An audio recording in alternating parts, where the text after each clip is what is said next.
ಕ್ಷೇಮವಾಗಿ ಕಾಪಾಡಿದ್ದಕ್ಕಾಗಿ ನಿನಗೆ ಸ್ತೋತ್ರ ತಂದೆ. ಮತ್ತೊಂದು ಸಲ ಈ ಬೀದರ್ ಪಟ್ಟಣಕ್ಕೆ ನಮ್ಮನ್ನು ನಡೆಸಿದ್ದೀರಾ, ಅದಕ್ಕಾಗಿ ನಿನಗೆ ಕೃತಜ್ಞತೆಗಳನ್ನು ಸಲ್ಲಿಸ್ತಾ ಇದ್ದೇನೆ. ನಿನ್ನ ಮಕ್ಕಳೊಟ್ಟಿಗೆ ನಿನ್ನ ಮಾತುಗಳನ್ನು ಹಂಚಿಕೊಳ್ಳುವಾಗ ನಿನ್ನ ಆತ್ಮದ ಜ್ಞಾನವನ್ನು ನನಗೆ ದಯಪಾಲಿಸಿ. ನಿನ್ನ ಮಕ್ಕಳು ವಾಕ್ಯಗಳನ್ನು ಕೇಳಿ ವಾಕ್ಯದಲ್ಲಿ ಇರ್ತಕ್ಕಂಥ ಸಾರಾಂಶವನ್ನು ಅರ್ಥ ಮಾಡಿಕೊಂಡು ನಿನಗೆ ಮಹಿಮೆ ತರುವಂಥ ಮಕ್ಕಳಾಗಿ ಜೀವಿಸುವುದಕ್ಕೆ ಸಹಾಯ ಮಾಡಬೇಕೆಂಬುದಾಗಿ ಬೇಡ್ತಾ ಇದ್ದೇನೆ.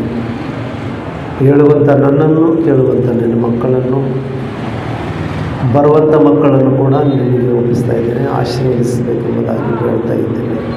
ಈ ಚಿಕ್ಕ ಪ್ರಾರ್ಥನೆ ಯೇಸು ನಾಮದಲ್ಲಿ ಬೇಡಿ ಬಂದಿದ್ದೇವಪ್ಪ ತಂದೆ, ಆಮೇನ್.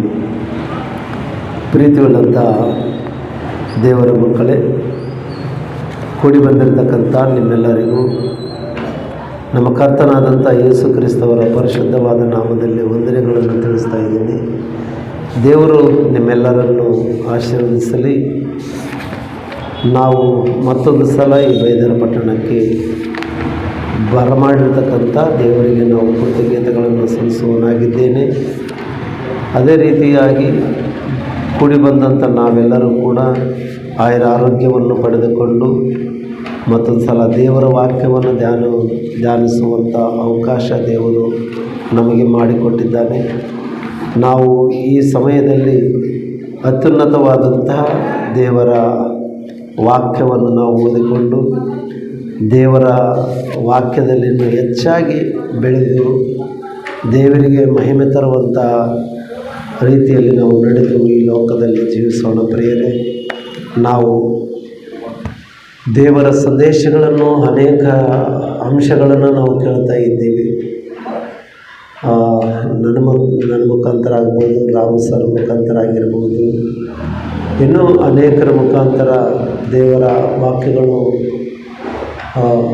ಅದ್ಭುತವಾದಂಥ ಸಂದೇಶಗಳನ್ನು ನಾವು ಕೇಳ್ತಾ ಇದ್ದೀವಿ. ಅದಕ್ಕಾಗಿ ಕೇಳಿರ್ತಕ್ಕಂಥ ಪ್ರತಿಯೊಂದು ವಿಷಯವನ್ನು ಕೂಲಂಕುಷವಾಗಿ ಮನಸ್ಸಲ್ಲಿಟ್ಟುಕೊಂಡು ಲೇಖನಗಳು ಪರಿಶೋಧನೆ ಮಾಡುವಂಥ ಜವಾಬ್ದಾರಿ ನಮ್ಮದಾಗಿದೆ. ಏಕೆಂದರೆ ಬೈಬಲು 66 ಪುಸ್ತಕಗಳಲ್ಲಿರ್ತಕ್ಕಂಥ ಮಾತುಗಳು ಪ್ರತಿಯೊಂದನ್ನು ಕೂಡ ನಾವು ಪರಿಶೀಲಿಸಿಕೊಂಡು ಅದನ್ನು ನಂಬಿ ಪರಿಪೂರ್ಣರಾಗಿ ದೇವರಲ್ಲಿ ನಿಲ್ಲಬೇಕಾಗಿದೆ. ದೇವರಲ್ಲಿ ನಾವು ಸ್ಟ್ಯಾಂಡರ್ಡ್ ಆಗಿದ್ದುಕೊಂಡಾಗ ದೇವರು ಸಂತೋಷಿಸುತ್ತಾನೆ ಪ್ರಿಯರೇ. ಅದಕ್ಕಾಗಿ ಕೇಳುವಂಥ ಪ್ರತಿಯೊಂದು ವಿಷಯಗಳನ್ನು ನೀವು ಬಹುಜಾಗೃತಿಯಿಂದ ಕೇಳಿ ಆತ್ಮಿಕ ರೀತಿಯಲ್ಲಿ ಬಲಗೊಂಡು ಅಂದರೆ ಪರಲೋಕಕ್ಕೆ ಸೇರುವಂಥ ಭಾಗ್ಯ ನಾವು ಪಡ್ಕೊಳ್ಳಬೇಕಾಗಿದೆ ಪ್ರಿಯರೇ. ಇವತ್ತು ನಿಮ್ಮೊಟ್ಟಿಗೆ ನಾನು ಹಂಚಿಕೊಳ್ಬೇಕಂತಕ್ಕಂಥ ಆಲೋಚನೆ ಮಾಡಿರ್ತಕ್ಕಂಥ ಅಂಶ, ದೇವರ ಪರದೇಶಿ ಅಂದರೆ ಯಾವುದು? ದೇವರ ಪರದೇಶಿ ಅಂದರೆ ಯಾವುದು? ಪರದೇಶಿ ಯಾವುದು? ಪರದೇಶಿ ಅಂದರೆ ಏನು? ನಾವೊಂದು ಸಲ ಆಲೋಚನೆ ಮಾಡಿದಾಗ ಪರದೇಶಿ ನಮಗೆ ಬೈಬಲ್ನಲ್ಲಿ ಅನೇಕ ಸಂದರ್ಭಗಳು ಈ ಶಬ್ದ ನಮಗೆ ಕಂಡು ಬರ್ತಾ ಇರುತ್ತೆ ಪ್ರಿಯರೇ. ಪರದೇಶಿ ಅಂತಕ್ಕಂಥದ್ದು ಎಲ್ಲಿದೆ ಅಂತಂದರೆ ಇವತ್ತಿಗೂ ಭಾಳ ಗೊಂದಲಕ್ಕೆ ಒಳಗಾಗಿದೆ ಈ ಶಬ್ದ. ಇದು ಪರಲೋಕದಲ್ಲಿದೆನಾ ಪಾತಾಳದಲ್ಲಿದೆನಾ ಅನ್ನುವಂಥ ಪ್ರಶ್ನೆಯಾಗೆ ಉಳ್ಕೊಂಡಿದೆ. ಯಾಕಂದರೆ ಪರದೇಶಿ ಅಂದ ತಕ್ಷಣವೇ ಪೂರ್ವಕಾಲದಲ್ಲಿ ಪಾತಾಳದಲ್ಲಿತ್ತು, ಕ್ರಿಸ್ತನು ಬಂದು ಪರಲೋಕಕ್ಕೆ ಒಯ್ದಿದ್ದಾನೆ ಅನ್ನೋಂಥ ಆಲೋಚನೆ ಇವತ್ತು ಕ್ರೈಸ್ತರಲ್ಲಿ ಭಾಳಷ್ಟು ಇದೆ. ಅದು ಸರಿಯಾದಂಥ ರೀತಿಯಲ್ಲಿ ಆಲೋಚನೆ ಮಾಡ್ತಾ ಇಲ್ಲ.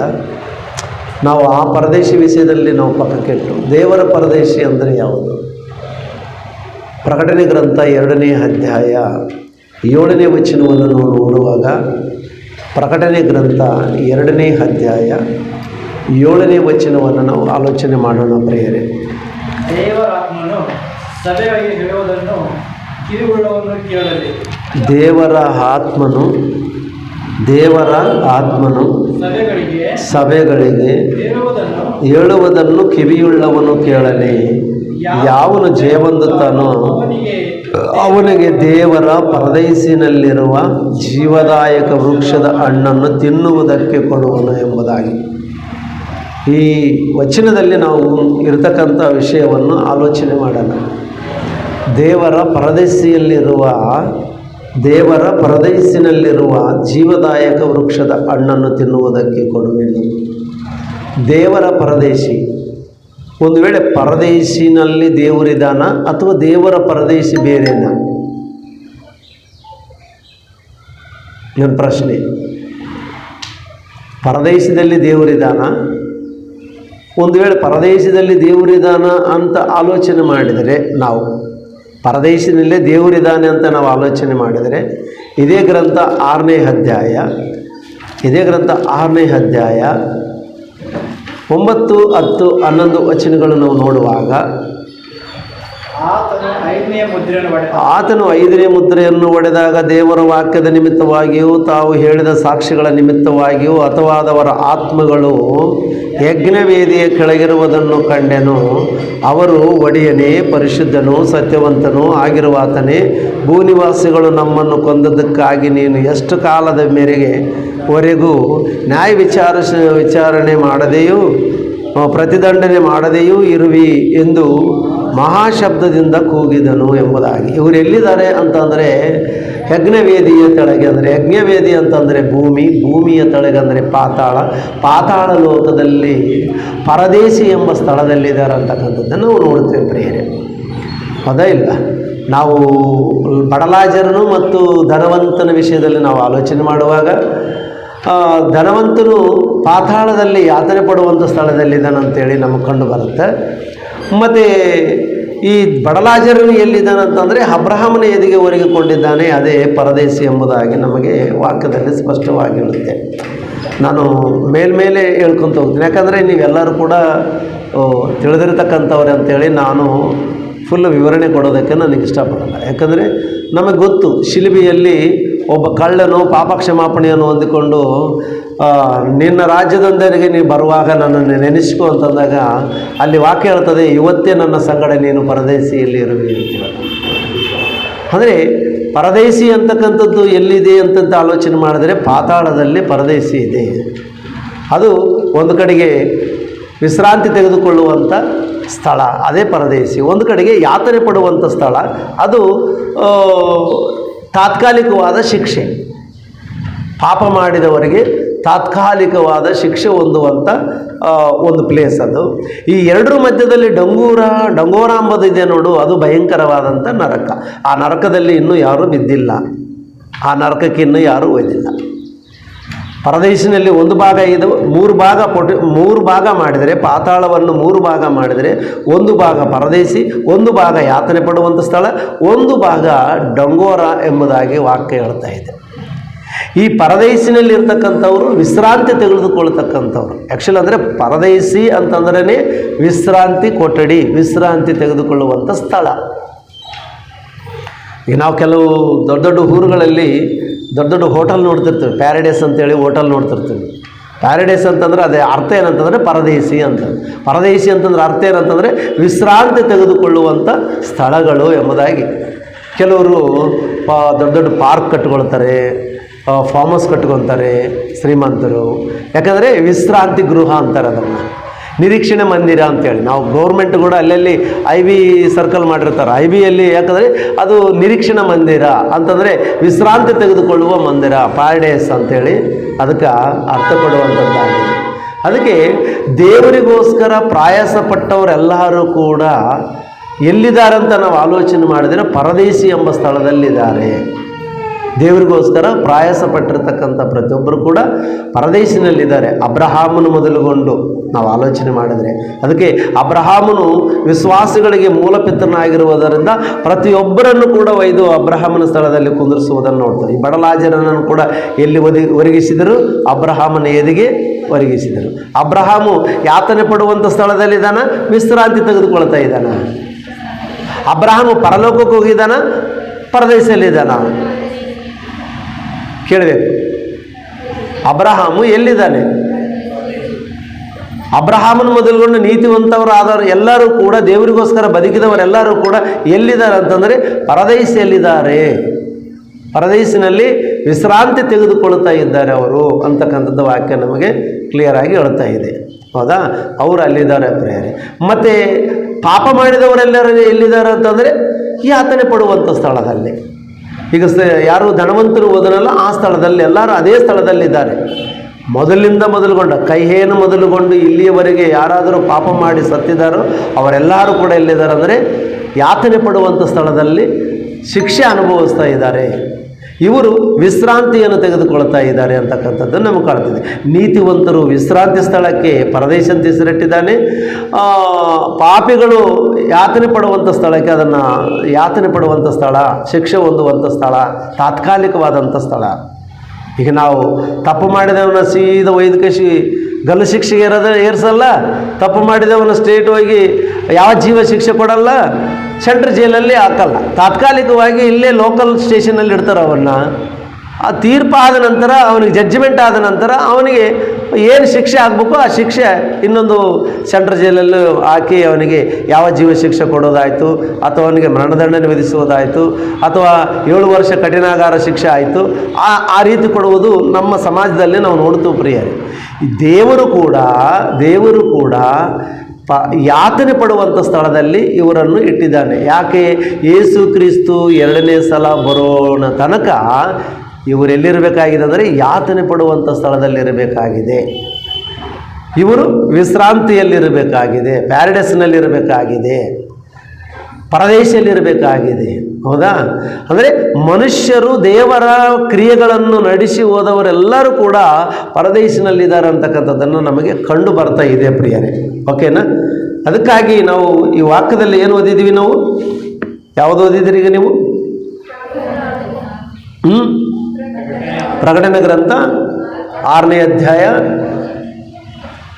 9ರಿಂದ 10 ವಚನಗಳವರೆಗೆ ನಾವು ಓದಿದ್ದೀವಿ. ಅಂದರೆ ಇವರೆಲ್ಲರೂ ಏನಂತ ಇದ್ದಾರೆ, ನಾವು ಇನ್ನೂ ಮಹಾಲೋಕ ಬರಬೇಕಾಗಿದೆ, ಪರಲೋಕಕ್ಕೆ ನಾವು ಬರಬೇಕಾಗಿದೆ ಅಂತೇಳಿ. ಇವತ್ತು ಭಾಳಷ್ಟು ಜನ ಎಲ್ಲರೂ ಕೂಡ ನೀತಿವಂತರಾಗಿರ್ತಕ್ಕಂಥವರು ಪರಲೋಕಕ್ಕೆ ಒಯ್ಯಲ್ಪಟ್ಟಾರ ಅಂಥೇಳಿ ಬೋಧನೆ ಮಾಡುವುದನ್ನು ನಾವು ನೋಡ್ತಾ ಇದ್ದೀವಿ. ಹೌದಾ? ಪರಲೋಕಕ್ಕೆ ಒಯ್ದಿದ್ದಾನೆ. ಯಾವಾಗ? ಯೇಸು ಕ್ರಿಸ್ತನು ಬಂದು ಮರಣವನ್ನು ಜಯಿಸಿ ಅವರನ್ನು ಪರದೇಶದಲ್ಲಿರ್ತಕ್ಕಂಥವರೆಲ್ಲರನ್ನೂ ಪರಲೋಕಕ್ಕೆ ಒಯ್ದಿದ್ದಾನೆ ಎಂಬುದಾಗಿ ವಾಕ್ಯ ಹೇಳ್ತಾ ಇದ್ದಾರೆ ಇವತ್ತು ಬೋಧಕರು. ಇಲ್ಲ ಪ್ರಿಯರೇ, ಇನ್ನು ಯಾರೂ ಹೋಗಿಲ್ಲ ಪರಲೋಕಕ್ಕೆ ಅಂತಕ್ಕಂಥದ್ದನ್ನು ನಾವು ಒಂದು ವಚನವನ್ನು ನೋಡಿಕೊಂಡು ನಾವು ಸಮಾಧಾನ ಪಡಿಸ್ಕೊಳ್ಳೋಣ. ಯಾಕಂದರೆ ಇಬ್ರಿದವರಿಗೆ ಬರೆದಂಥ ಪತ್ರಿಕೆ 11ನೇ ಅಧ್ಯಾಯ 39-40 ವಚನಗಳನ್ನು ಓದೋಣ ಪ್ರಿಯರೇ. 39-40ನೇ ವಚನ. ಇಬ್ರಿದವರಿಗೆ ಬರೆದಂಥ ಪತ್ರಿಕೆ 11ನೇ ಅಧ್ಯಾಯ ಏನ್ರಿ? ಇವರೆಲ್ಲರೂ ನಂಬಿಕೆಯ ಮೂಲಕ ಒಳ್ಳೆಯ ಹೆಸರನ್ನು ಸಂಪಾದಿಸಿಕೊಂಡಿದ್ದರೂ ವಾಗ್ದಾನ ಫಲವನ್ನು ಹೊಂದಲಿಲ್ಲ ಅಂತ ಹೇಳ್ತಾ ಇದ್ದಾನೆ. ಇವರೆಲ್ಲರೂ, ಯಾಕಂದರೆ ಈ 11ನೇ ಅಧ್ಯಾಯ ಮೊದಲಿನಿಂದ ಕೊನೆ ವಚನವರೆಗೆ ಓದಿದರೆ ವಿಶ್ವಾಸಿಗಳ ಜಾಬಿತಾ ಲೈನ್ ಇರ್ತದ, ಅವರೆಲ್ಲರ ಚರಿತ್ರೆ ಇರ್ತದ. ಯಾರನ್ನ ಏಬೇಲನ ಮೊದಲುಗೊಂಡು ಯಾರ್ಯಾರು ನೀತಿಗೋಸ್ಕರ ಬದುಕಿದ್ದಾರೋ ಅವರೆಲ್ಲರ ಚರಿತ್ರೆ ಇರ್ತದ ಪ್ರಿಯರು ಇದರಲ್ಲಿ. ಹೌದಾ? ಎಲ್ಲರ ವಿಷಯದಲ್ಲಿ ಮಾತಾಡಿ 39ನೇ ವಚನದಲ್ಲಿ ಹೇಳ್ತಾನ, ಇವರೆಲ್ಲರೂ ನಂಬಿಕೆಯ ಮೂಲಕ ಒಳ್ಳೆಯ ಹೆಸರನ್ನು ಸಂಪಾದಿಸಿಕೊಂಡಿದ್ದರೂ ಕೂಡ ವಾಗ್ದಾನದ ಫಲವನ್ನು ಹೊಂದಲಿಲ್ಲ. ಅಂದರೆ ಯಾವುದು ವಾಗ್ದಾನ ಫಲ? ಪರಲೋಕ ಸೇರಬೇಕಾಗಿತ್ತು. ಇನ್ನೂ ಅವರು ಯಾರು ಕೂಡ ಪರಲೋಕ ಸೇರಿಲ್ಲ. ದೇವರು ನಮಗೋಸ್ಕರ ಶ್ರೇಷ್ಠವಾದ ಭಾಗ್ಯವನ್ನು ಏರ್ಪಡಿಸಿ ನಾವಿಲ್ಲದೆ ಅವರಿಗೆ ಸಿದ್ಧಿಗೆ ಬರಬಾರದೆಂದು ಸಂಕಲ್ಪಿಸಿದನು. ನಾವಿಲ್ಲದೆ ಅವರಿಗೆ ಯಾರಿಗೂ ಪರಲೋಕ ಇಲ್ಲ ಅಂತ ಪ್ರಿಯರೇ. ನಾವೆಲ್ಲರೂ ಒಂದೇ ಸಲ ಪರಲೋಕಕ್ಕೆ ಹೋಗಬೇಕಾಗಿದೆ ಅಂತೆ. ಯಾವಾಗ? ಯೇಸು ಸ್ವಾಮಿ 2ನೇ ಸಲ ಬಂದಾಗ. ಮೃತರು ಎದ್ದೇಳ್ತಾರ, ಪಿತೃಗಳ ಕಾಲದಲ್ಲಿ ಇರ್ತಕ್ಕಂಥ ನೀತಿವಂತರು ಎದ್ದೇಳ್ತಾರ. ಹೌದಾ? ಅಪೊಸ್ತಲರ ಕಾಲದಲ್ಲಿ ಇರ್ತಕ್ಕಂಥ ಕ್ರೈಸ್ತರೆಲ್ಲರೂ ಎದ್ದೇಳ್ತಾರ. ಅವಾಗ ನಮಗಿನ್ನ ಮೊದಲು ಸತ್ತವರೆಲ್ಲರೂ ಕೂಡ ಎದ್ದೇಳ್ತಾರ. ನಾವು ಒಂದು ವೇಳೆ ಬದುಕಿದ್ದಾಗಲೇ ಯೇಸು ಸ್ವಾಮಿ ಬಂದರೆ ನಾವು ಕೂಡ ಮಹಿಮಾ ಶರೀರಗಳನ್ನು ಧರಿಸಿಕೊಂಡು ಎಲ್ಲರೂ ಒಟ್ಟಾಗಿ ಪರಲೋಕಕ್ಕೆ ಸೇರಬೇಕಾಗಿದೆ. ಅಲ್ಲಿಯವರೆಗೆ ಯಾರಿಗೂ ಕೂಡ ಪರಲೋಕಕ್ಕೆ ಹೋಗುವಂಥ ಭಾಗ್ಯ ಅನುಗ್ರಹಿಸಿಲ್ಲ. ಇನ್ನು ಯಾರೂ ಪರಲೋಕಕ್ಕೆ ಏರಿ ಹೋಗಿಲ್ಲ. ಎಲ್ಲರೆಲ್ಲಿದ್ದಾರೆ ಅಂದರೆ ಪರದೈಸಿನಲ್ಲಿದ್ದಾರೆ, ವಿಶ್ರಾಂತಿ ಸ್ಥಳದಲ್ಲಿ ಅವರು ವಿರಾಮ ತೆಗೆದುಕೊಂಡಿದ್ದಾರೆ ಅಂತಕ್ಕಂಥದ್ದನ್ನು ನಮಗೆ ಕಂಡು ಬರ್ತಾ ಇದೆ ಪ್ರಿಯರೇ. ಅದಕ್ಕೆ ಇವರು ಎಷ್ಟು ಒಳ್ಳೆಯ ಹೆಸರು ಸಂಪಾದಿಸಿಕೊಂಡರೂ ಕೂಡ ಇವರು ಹೊಂದತಕ್ಕಂಥ ಪ್ರತಿಫಲವನ್ನು ಇವರು ಇನ್ನೂ ಹೊಂದಿಲ್ಲಂತೆ. ಎಲ್ಲಿ ಇನ್ನೂ ಹೊಂದಿಲ್ಲ. ಅದಕ್ಕೆ ನಾನು ಪ್ರಕಟಣೆ ಗ್ರಂಥ 6, 9ನೇ ವಚನ 10ನೇ ವಚನ ತೋರಿಸಿದೆ. ಏನಂತ? ನಾದಾ ಸತ್ವಸ್ವರೂಪಿ ಪರಿಶುದ್ಧನೇ, ಇನ್ನು ಎಷ್ಟು ಕಾಲ ನಾವು ಇಲ್ಲಿರಬೇಕು? ನಾವು ಯಾವಾಗ ಪರಲೋಕಕ್ಕೆ ಬರಬೇಕು? ಭೂನಿವಾಸಿಗಳಿಗೆ ಪ್ರತಿದಂಡನೆ ಅಂತಂದರೆ ತೀರ್ಪು ಕೊಟ್ಟರೆ ಅವರು ನರಕಕ್ಕೆ ಹೋಗ್ತಾರ, ನಾವು ಪರಲೋಕಕ್ಕೆ ಬರಬೇಕು ಅಂತೇಳಿ ಎದುರು ನೋಡುವಂಥ ವ್ಯಕ್ತಿಗಳಾಗಿದ್ದಾರೆ. ಹೌದಾ? ಪರಲೋಕಕ್ಕೆ ನಾವು ಬರಬೇಕಾಗಿದೆ ಅಂತ ಇನ್ನು ಪರದೈಸಿನಲ್ಲಿ ಪಾತಾಳದಲ್ಲಿ ಒಂದು ಭಾಗದಲ್ಲಿದ್ದುಕೊಂಡು ಅವರು ಪರಲೋಕವನ್ನು ನಿರೀಕ್ಷಿಸುವಂಥವರಾಗಿದ್ದಾರೆ. ದೇವರಿಗೆ ಅಲ್ಲಿಂದ ಕೂಗ್ತಾ ಇದ್ದಾರೆ. ಯಜ್ಞವೇದಿಯ ತೆಳಗೆ ಇದ್ದುಕೊಂಡವರು ದೇವರಿಗೆ ಕೂಗ್ತಾ ಇದ್ದಾರೆ, ನಾವು ಬರಬೇಕು, ಆ ಲೋಕ ಸೇರಬೇಕು ಅಂತೇಳಿ. ಅದನ್ನೇ ವಿಶ್ರಾಂತಿ ತೆಗೆದುಕೊಳ್ಳುವಂಥ ಸ್ಥಳ, ಅದನ್ನು ಪರದೈಸಿ ಅಂತ ಹೇಳ್ತಾ ಇದೆ. ಓಕೆ ಪ್ರಿಯರೇ, ಪರದೈಸಿ ಎಲ್ಲಿದೆ ಅಂತಂದು ನಮಗೆ ಗೊತ್ತಾಯಿತು. ದೇವರ ಪರದೇಶಿ ಯಾವುದು ಅಂತಕ್ಕಂಥದ್ದು ನನ್ನ ಪ್ರಶ್ನೆ ಇಲ್ಲಿ. ಇದು ನೀತಿವಂತರಿರ್ತಕ್ಕಂಥ ಪರದೇಶಿ, ದೇವರಿಗೋಸ್ಕರ ಜೀವಿಸಿರ್ತಕ್ಕಂಥ ಮಕ್ಕಳು ಇರುವಂಥ ಲೋಕ, ಸತ್ತ ನಂತರ ಆತ್ಮಗಳು ನಿವಾಸ ಮಾಡುವಂಥ ಲೋಕ ಪರದೇಶಿ ಎಂಬ ಒಂದು ಸ್ಥಳ ಪಾತಾಳದಲ್ಲಿದೆ ಅದು ಅಂತಕ್ಕಂಥದ್ದು ಕನ್ಫರ್ಮ್ ಆಯ್ತು ನಮಗೆ. ಓಕೆನಾ? ಓಕೆ. ಈಗ ದೇವರ ಪರದೇಶಿ ಅಂದರೆ ಏನು? ದೇವರು ವಿಶ್ರಾಂತಿ ತೆಗೆದುಕೊಳ್ಳುವ ಪರದೇಶ ಅಂದ್ರೆ ಏನು? ಮಾತಾಡಬೇಕು. ಪರದೇಶ ಅಂದ್ರೆ ಏನು? ವಿಶ್ರಾಂತಿ ತೆಗೆದುಕೊಳ್ಳುವ ಸ್ಥಳ. ದೇವರ ಪರದೇಶಿ ಅಂತಂದ್ರೆ ದೇವರ ವಿಶ್ರಾಂತಿ ತೆಗೆದುಕೊಳ್ಳುವ ಸ್ಥಳ. ಹೌದಾ? ಓಕೆನಾ? ಕನ್ಫರ್ಮ್? ಮತ್ತೊಂದು ಸಲ ಓದೋಣ. ಪ್ರಕಟಣೆ ಗ್ರಂಥ 2ನೇ ಅಧ್ಯಾಯ 7ನೇ ವಚನ.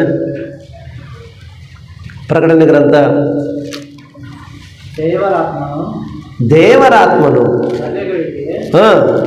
ಹೇಳುವುದನ್ನು ಕಿವಿಯುಳ್ಳವನು ಕೇಳಲಿ. ಯಾವನು ಜಯವೊಂದುತ್ತಾನೋ ಅವನಿಗೆ ದೇವರ ಪರದೇಶದಲ್ಲಿರುವ ಜೀವದಾಯಕ ವೃಕ್ಷದ ಹಣ್ಣನ್ನು ತಿನ್ನುವುದಕ್ಕೆ ಕೊಡುವನು. ಅಂದರೆ ಪರಲೋಕದಲ್ಲಿ ಹಣ್ಣುಗಳಿದಾವೆ ತಿನ್ನಕ್ಕ. ಒಂದು ವೇಳೆ ದೇವರು ಪರದೇಶಿ ಅಂದರೆ ಪರಲೋಕ ಅಂತ ನಾವು ಅಂದ್ಕೊಂಡ್ರೆ ಸ್ವಲ್ಪ ಆಲೋಚನೆ ಮಾಡನ್ರಿ. ದೇವರು ವಿಶ್ರಾಂತಿ ತೆಗೆದುಕೊಳ್ಳುವ ಲೋಕ ಯಾವುದಂತ ನಮಗೆ ಅನಿಸ್ತಾ? ಈಗ ಇವರು ಪರದೇಶದಲ್ಲಿದ್ದಾರೆ, ಯಾರು ನೀತಿವಂತರು ಪರಲೋಕವನ್ನು ಎದುರು ನೋಡ್ತಾ ಇದ್ದಾರೆ. ಈಗ ದೇವರು ಎಲ್ಲಿದ್ದಾನೆ? ಪರಲೋಕದಲ್ಲಿದ್ದಾನೆ. ಪರಲೋಕನೇ ದೇವರು ಪರದೇಶಿಯ ಅಂತ ನಾವು ಆಲೋಚನೆ ಮಾಡೋಣ.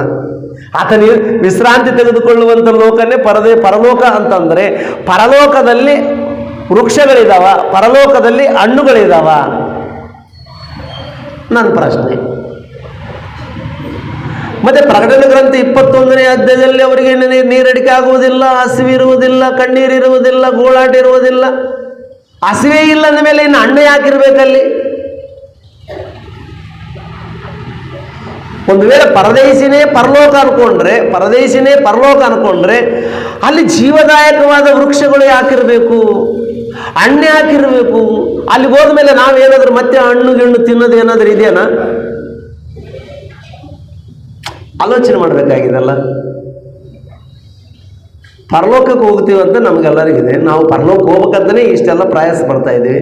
ನಾಳೆ ಪರಲೋಕಕ್ಕೆ ಹೋದ ಮೇಲೆ ಅಲ್ಲಿ ಜೀವದಾಯಕವಾದ ಹಣ್ಣುಗಳಿದಾವ, ಅದು ತಿನ್ನೋದಕ್ಕೂ ಕೊಡ್ತಾನ.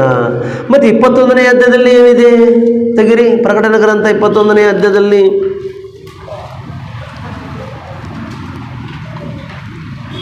ತೆಗೆದ್ರಿ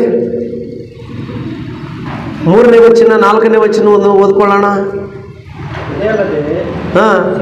ಇದಲ್ಲದೆ ಸಿಂಹಾಸನದೊಳಗೆ ಬಂದು ಮಹಾಶಬ್ದವು ನನಗೆ ಕೇಳಿತು. ಅದು ಈಗೋ ದೇವರ ನಿವಾಸವು ಮನುಷ್ಯರಲ್ಲೇ ಇದೆ.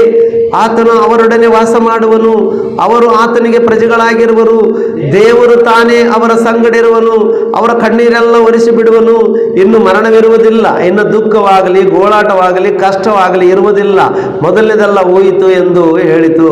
ಅಂದರೆ ಪರಲೋಕದಲ್ಲಿ ಕಣ್ಣೀರಿಲ್ಲ, ಬಾಧೆ ಇಲ್ಲ, ಹಸಿವಿಲ್ಲ, ನೀರಾಡಿಕಿಲ್ಲ, ಏನೂ ಇಲ್ಲ ಅಂದಮೇಲೆ ಅಲ್ಲಿ ಯಾಕೆ ಜೀವವೃಕ್ಷದ ಹಣ್ಣುಗಳು ಇರುತ್ತವೆ?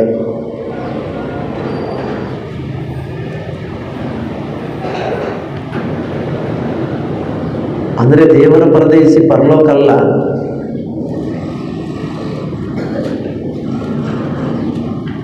ಹೇಳ್ರಿ, ದೇವರ ಪರದೇಶಿ ಪರಲೋಕ ಅಲ್ಲ. ಪರಲೋಕ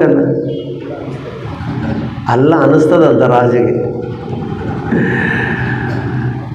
ಭಾಳ ಕಷ್ಟಕರವಾಗಿದೆಯಲ್ಲ, ಅರ್ಥ ಮಾಡ್ಕೊಳ್ಳೋದಕ್ಕೆ ವಾಕ್ಯನ ಭಾಳಷ್ಟು. ಅದಕ್ಕೆ ನಾನು ಯಾವಾಗಲೂ ಬೈಬಲ್ ಓದ್ರಿ ಓದ್ರಿ ಓದ್ರಿ ಓದ್ರಿ ಅಂತ ಯಾಕೆ ಹೇಳ್ತೀನಿ ಅಂತಂದರೆ ಇದಕ್ಕೆ ಹೇಳೋದು. ಬೈಬಲ್ ಓದಿದರೆ ಅರ್ಥ ಆಗುತ್ತಾ? ಬೈಬಲ್ ಓದಲಿಲ್ಲ ಅಂದ್ರೆ ನಮಗೇನು ಅರ್ಥ ಆಗುತ್ತೆ ಹೇಳ್ರಿ ನೋಡೋಣ. ಅಕ್ಷರ ರೂಪದಲ್ಲಿರ್ತಕ್ಕಂಥ ಅಕ್ಷರನ ಅಕ್ಷರವಾಗಿ ನಾವು ಆಲೋಚನೆ ಮಾಡಿದರೆ ಅಕ್ಷರದಲ್ಲಿರ್ತಕ್ಕಂಥ ಭಾವನೆಗಳು ಅರ್ಥ ಆಗಲ್ಲ ಪ್ರಿಯರೇ. ಅಕ್ಷರಗಳಲ್ಲಿ ಇರತಕ್ಕಂಥ ಭಾವನೆಗಳು ನಮಗೆ ಅರ್ಥ ಆಗಬೇಕಾಗಿದೆ, ಅದರ ಸಾರಾಂಶ ನಮಗೆ ಅರ್ಥ ಆಗಬೇಕಾಗಿದೆ. ಈ ಪ್ರಕಟಣಾ ಗ್ರಂಥದಲ್ಲಿ ಇರ್ತಕ್ಕಂಥ ಎಲ್ಲವೂ ವಿಷಯಗಳನ್ನು ಅಕ್ಷರವಾಗಿ ನಾವು ತಗೊಂಡ್ರೆ ಬೈಬಲ್ ಆ ಪ್ರಕಟಣಾ ಗ್ರಂಥ ಅರ್ಥ ಆಗಲ್ಲ ಯಾರಿಗೆ ಕೂಡ. 7 ಪಾತ್ರೆಗಳು, 7 ಬೂರುಗಳು, 7 ತುತ್ತೂರಿಗಳು, 4 ಜೀವ ಪ್ರಾಣಿಗಳು, ಒಂದು ಏನು ಸಿಂಹದ ಆಕಾರದಲ್ಲಿದೆ, ಒಂದು ಎತ್ತಿನ ಆಕಾರದಲ್ಲಿದೆ, 4 ಕುದುರೆಗಳು. ಇವು ಏನಂಬುದು ಇವತ್ತಿಗೂ ಅರ್ಥ ಆಗಲಾರ್ದ ಅಕ್ಷರ ರೂಪದಲ್ಲಿ ತೆಗೆದುಕೊಂಡು ಅದನ್ನು ಏನೋ ಮಹಾಜ್ಞಾನಿಗಳು ಹೇಳಿದಂಗೆ ಹೇಳ್ತಿರ್ತಾರೆ ಪ್ರಕಟಣೆ ಗ್ರಂಥನ. ಕೆಲವರು ಏನಂತಾರೆ ಅಂದರೆ ಅದು ನನಗೇನು ಅರ್ಥ ಆಗಲ್ಲ ಬ್ರದರ್, ಅದಕ್ಕೆ ನಾನು ಪ್ರಕಟಣೆ ಗ್ರಂಥನೇ ಓದೋದೇ ಬಿಟ್ಟುಬಿಟ್ಟಿದ್ದೀನಿ ಅಂತ ಹೇಳ್ತಾರೆ. ಯಾಕೆ? ಅರ್ಥ ಆಗಲ್ಲ. ಕೆಲವರು ಏನೋ ಪರಿಶುದ್ಧಾತ್ಮ ಪ್ರೇರೇಪಣೆಯಿಂದ ನನಗೆ ದೇವರು ಬಯಲ್ಪಡಿಸಿದ್ದಾನೆ, ತಿಳಿಸಿಕೊಟ್ಟಿದ್ದಾನೆ ಅಂತೇಳಿ ಅದರ ಸಾರಾಂಶನ ಏನೇನೋ ಹೇಳ್ತಿರ್ತಾನೆ ಇವನು. ಅದಕ್ಕೆ ಅದರ ಭಾವನೆಗಳು ಏನೆಂಬುದು ನಾವು ಆಲೋಚನೆ ಮಾಡಬೇಕಾಗಿದೆ. ದೇವರು ಪರದೇಶಿ ಅಂದರೆ ದೇವರು ವಿಶ್ರಾಂತಿ ತೆಗೆದುಕೊಳ್ಳುವಂಥ ಒಂದು ಸ್ಥಳ ಇದೆ ಅಂತ ಪ್ರಿಯರೇ. ಆ ಸ್ಥಳಕ್ಕೋಸ್ಕರ ದೇವರು ಆಸೆ ಪಡ್ತಾ ಇದ್ದಾನೆ. ಆ ಸ್ಥಳದಲ್ಲಿ ಜೀವ ವೃಕ್ಷದ ಹಣ್ಣುಗಳಿದ್ದಾವೆ, ಅಲ್ಲಿ ಕಾಲುವೆ ಇದೆ, ಅಲ್ಲಿ ನದಿಗಳ ಪ್ರವಾಹ ಇದೆ, ಏನೇನೋ ಹೇಳ್ತಾನೆ. ಇದೇ ಪ್ರಕಟಣೆ ಗ್ರಂಥ 22ನೇ ಅಧ್ಯಾಯದಲ್ಲಿ ನಾವು ಪ್ರಾರಂಭ ವಚನದಿಂದ ನೋಡುವಾಗ 3ನೇ ವಚನದವರೆಗೆ, ಆಮೇಲೆ ಅವನು ಸ್ಫಟಿಕದಂತೆ ಪ್ರಕಾಶಮಾನವಾಗಿದ್ದ ಜೀವಜಲದ ನದಿಯನ್ನು ನನಗೆ ತೋರಿಸಿದನು. ಅದು ದೇವರ ಮತ್ತು ಯಜ್ಞದ ಕುರಿಯಾದ ಆತನ ಸಿಂಹಾಸನದಿಂದ ಹೊರಟು ಪಟ್ಟಣ ಬೀದಿಯ ಮಧ್ಯದಲ್ಲಿ ಹರಿಯುತ್ತಿತ್ತು. ಆ ನದಿಯು ಉಭಯ ಪಾರ್ಶ್ವಗಳಲ್ಲಿ ಜೀವವೃಕ್ಷವಿತ್ತು. ಅದು ತಿಂಗಳ ಫಲವನ್ನು ಫಲಿಸುತ್ತಾ 12 ಥರದ ಫಲಗಳನ್ನು ಕೊಡುತ್ತದೆ. ಆ ಮರದ ಎಲೆಗಳು ಜನಾಂಗದವರನ್ನು ವಾಸ ಮಾಡುವುದಕ್ಕೆ ಪ್ರಯೋಜನವಾಗಿವೆ.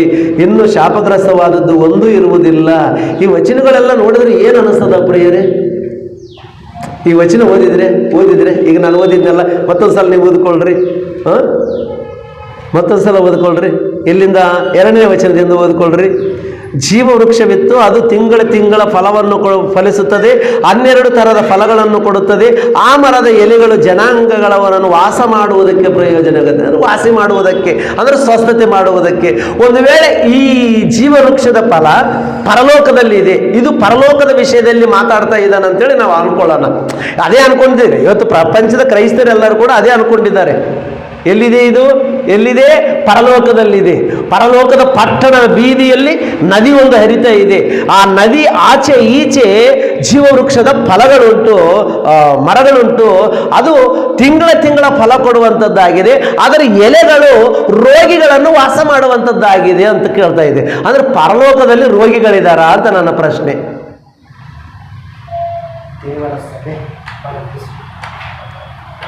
ಪರಲೋಕದಲ್ಲಿ ರೋಗಿಗಳಿದ್ದಾರಾ? ಇಲ್ಲ. ಮತ್ತೆ ಪರಲೋಕದಲ್ಲಿ ಒಂದು ನದಿ ಇದೆ, ಆಚೆ ಈಚೆ ಮರಗಳಿದ್ದಾವೆ. ಆ ಮರಗಳು ಫಲ ಕೊಡ್ತಾ ಇದೆ. 12 ತಿಂಗಳಿಗೆ 12 ಫಲಗಳು ಕೊಡ್ತಾ ಇದೆ. ಅದರ ಎಲೆಗಳು ರೋಗಿಗಳನ್ನು ವಾಸ ಮಾಡುವಂಥದ್ದಾಗಿದೆ ಅಂತ ಹೇಳ್ತಾ ಇದೆ. ಇದು ಎಲ್ಲಿದು? ಇದು ಯಾವ ಸಂದರ್ಭದ ಇದು ಅಂತಕ್ಕಂಥದ್ದನ್ನು ನಾವು ಆಲೋಚನೆ ಮಾಡಿಕೊಂಡು ಬೈಬಲ್ ಓದಬೇಕಾಗಿದೆ. ಇದು ಪರಲೋಕದಲ್ಲಿ ಇದೆ ಅಂತಂದರೆ ಪರಲೋಕದಲ್ಲಿ ರೋಗಿಗಳಿದ್ದಾರಾ ಅಂತ ಪ್ರಶ್ನೆ ಹಾಕ್ಕೊಂಡ್ರೆ ಪರಲೋಕ ಅಲ್ಲ ಅಂತ ನಮಗೆ ಈಸಿಯಾಗಿ ಗೊತ್ತಾಗುತ್ತೆ. ಇದು ಕನ್ಫರ್ಮ್ ಪರಲೋಕ ಅಂತ ಅನ್ಕೊಂಡ್ರೆ ಅಲ್ಲಿ ರೋಗಿಗಳಿರಬೇಕು. ಅಲ್ಲಿ ರೋಗಿ ಇರಬೇಕಾದ್ರೆ ಮನುಷ್ಯ ಪಾಪ ಮಾಡಬೇಕು. ಅಂದರೆ ಪರಲೋಕದಲ್ಲಿ ಕೂಡ ಪಾಪ ಮಾಡುವುದುಂಟ? ಇಲ್ಲ. ಪರಲೋಕದಲ್ಲಿ ಪಾಪ ಮಾಡುವುದಕ್ಕೆ ಸಾಧ್ಯ ಇಲ್ಲ. ಅದಕ್ಕೆ ತೆಲುಗು ವಚನದಲ್ಲಿ ಹೇಳ್ತಾನ, ಅಲ್ಲಿ ಶಾಪಗ್ರಸ್ತವಾದದ್ದು ಒಂದೂ ಇಲ್ಲ ಅಂತ ಹೇಳ್ತಾನ. ಅಂದರೆ ಪಾಪಕರವಾದಂಥ ಕಾರ್ಯಗಳು ಅಲ್ಲಿ ಇಲ್ಲ. ಅದು ಪರಿಶುದ್ಧವಾದಂಥ ಪಟ್ಟಣ, ಅದು ಪಾಪ ಇರುವುದಿಲ್ಲ ಅಂತ ಹೇಳ್ತಾನೆ. ಒಂದು ವೇಳೆ ಪರಲೋಕ ಅನ್ಕೊಳ್ಳೋಣ, ಪರಲೋಕದಲ್ಲಿ ರೋಗಿಗಳಿರುವುದಕ್ಕೆ ಸಾಧ್ಯನಾ? ಮರಗಳು ಫಲಗಳನ್ನು ಹಣ್ಣು ತಿನ್ನುವುದಕ್ಕೆ ಸಾಧ್ಯನಾ?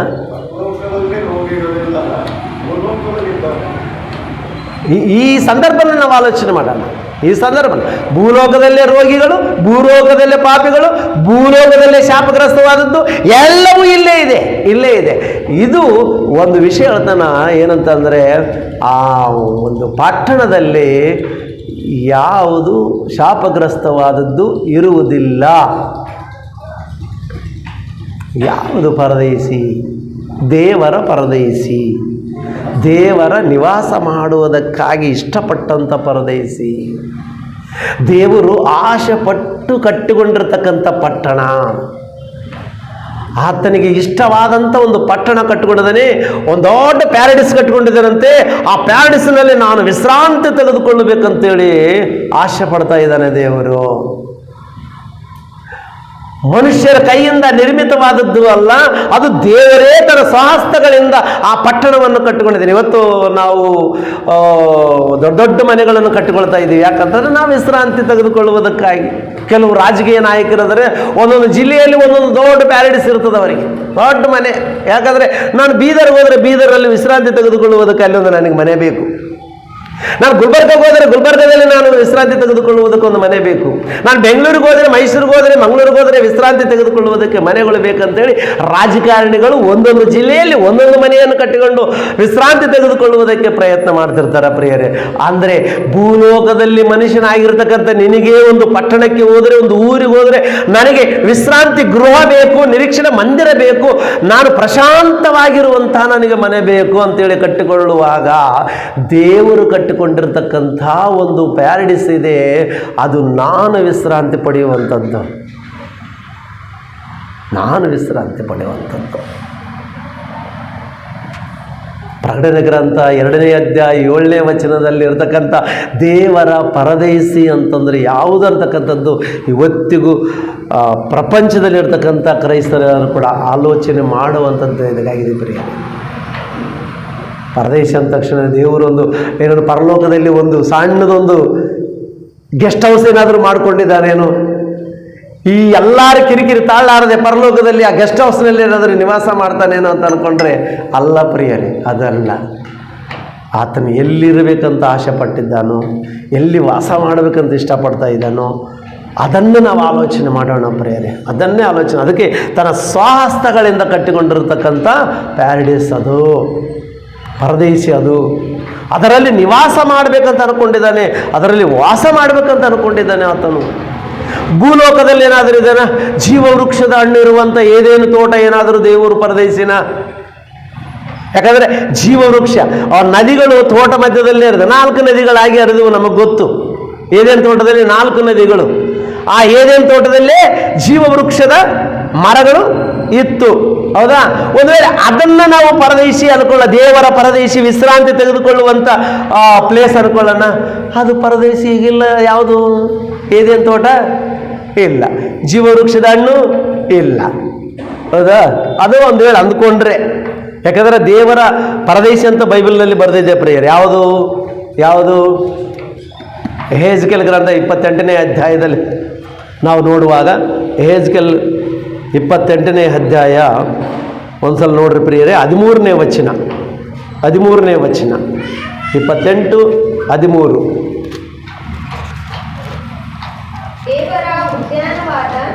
ದೇವರ ಉದ್ಯಾನವಾದ ಏದೇನಿನಲ್ಲಿ ನೀನಿದ್ದಿ ಅಂತ ಹೇಳ್ತಾನೆ. ದೇವರ ಉದ್ಯಾನ ಅಂತ ಹೇಳ್ತಾನೆ. ತೆಲುಗಿನಲ್ಲಿ ಆದರೆ ದೇವಿನಿ ಪರದೈಸಿ ಅಂತ ನೋಡೋಣ. ದೇವಿನಿ ಪರದೈಸಿ, ತೆಲುಗಿನಲ್ಲಿ ಉದ್ಯಾನವನ ಅಂತ ಹೇಳ್ತಾನೆ. ಅಂದರೆ ಏದೇನು ಎಂಬ ತೋಟ ಯಾರ್ದಂಥದ್ದು? ದೇವರದಂತೆ. ಅದಕ್ಕೆ ಅಲ್ಲೇನಾದರೂ ವಾಸ ಮಾಡಬೇಕಂತ ದೇವರು ಅದನ್ನು ವಿಶ್ರಾಂತಿ ಸ್ಥಳವಾಗಿ ಏರ್ಪಡಿಸಿಕೊಂಡಿದ್ದಾನಂದರೆ ಅದು ಇವಾಗಿಲ್ಲ. ಇದೇನಾ? ಹಲೋ, ಅದು ಇದೇನ ಈಗ? ಇಲ್ಲ. ಒಳ್ಳೆದ್ರ ಕೆಟ್ಟದ್ರ ಅರಿವು ಹುಟ್ಟಿಸುವಂಥ ಹಣ್ಣು ಮರ ಇಲ್ಲ, ಜೀವವೃಕ್ಷದ ಮರ ಇಲ್ಲ. ಆ ಮರಗಳು ಬದಲಾಗಿವೆ ಪ್ರಿಯರೇ. ಆ ಮರ ಎಲ್ಲಿದೆ ಅಂತ ಆಲೋಚನೆ ಮಾಡಬೇಕಾಗಿದೆ. ಆ ಮರ ಯಾರಂತೇಳಿ ಆಲೋಚನೆ ಮಾಡಬೇಕಾಗಿದೆ. ಒಳ್ಳೆದ್ರ ಕೆಟ್ಟದ್ರ ಅರಿವು ಹುಟ್ಟಿಸುವಂಥ ಮರ ಯಾವುದು ರೂಪವಾಗಿ ಚೇಂಜ್ ಬದಲಾಯ್ತದು?